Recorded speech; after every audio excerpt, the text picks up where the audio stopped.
A big part of cooking sous vide on a budget involves being able to take cheap cuts and breathe new life into them with new preparations. This is one such example. In this case, we'll be taking some inexpensive petite sirloin, also sometimes sold as round tip or sirloin tip, and turning it into something that resembles and eats a lot like filet mignon. We'll be using some butchery and transglutaminase to help accomplish this feat of carnivorous alchemy. So let's get started. Bear in mind that your selection of the butcher case matters too. Some stores will sell very small petite sirloin steaks that are very hard to trim up. Look for the big, wide ones. They're at least 2 or 3 inches wide. These steaks have a relatively high meat-to-gristle ratio, which makes them relatively easy to trim. Now, your typical petite sirloin steak is composed of 3 distinct muscles. The smaller 2 are actually quite tender. I'd say about as tender as a good New York strip. But the third one, well, it's not as good. It's not as bad as something like a pot roast, but it definitely benefits from a little extra time in the bath. Our first step is going to be to split them apart. Separate each section using a sharp boning knife and doing your best to avoid losing the meat. Be sure to divide them into distinct piles based on whether they come from the 2 smaller muscles or the larger one.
Next, match the pieces together and get ready for gluing.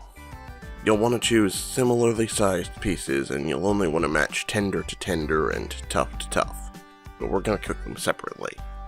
Then, sprinkle on a generous layer of salt and transglutaminase, and roll them up together, making sure to keep it as tight as possible. Now you can also season them on the outside here, and if you're using a good high quality plastic wrap, like Glad Cling Wrap or Saran Premium, then you can actually just cook them as soon as they're done setting, which takes 6 to 24 hours.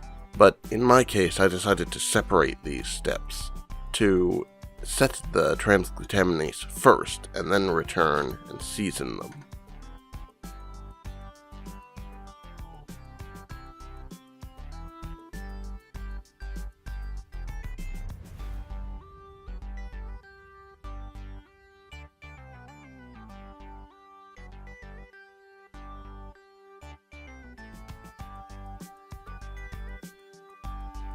Now I went ahead and vacuum sealed these just to protect them and to make sure they were making good contact, because the plastic wrap on the ends can unravel if you don't tie it off.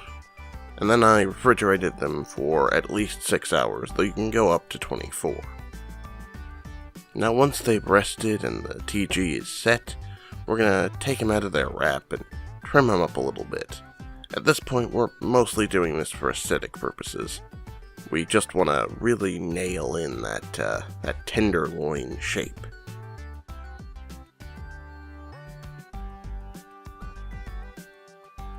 Now thoroughly season the outside and vacuum seal as you would normally. It's strongly recommended to rest these overnight in the refrigerator. That gives time for your seasonings to penetrate the meat and really do their magic. will also result in more tender and juicy beef.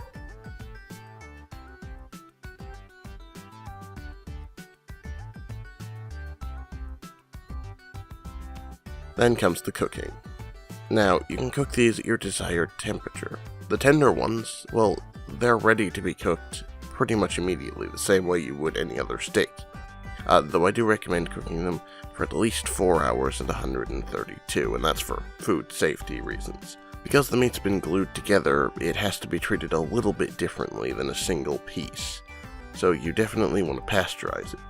I personally recommend Douglas Baldwin's pasteurization tables, link in the description. For the tough cuts, however, I do recommend cooking them a longer time. Specifically, I recommend 24 hours. 24 hours at 130 to 140 will give you a nice, tender beef.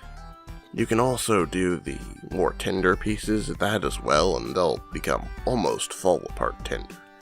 But in either case, it's all good. After they're cooked, take them out of the water bath, pat them thoroughly dry, and then sear them. I just went with a pan today, but a barbecue works as well. Either way, a simple pan fry and some nice hot oil works wonders.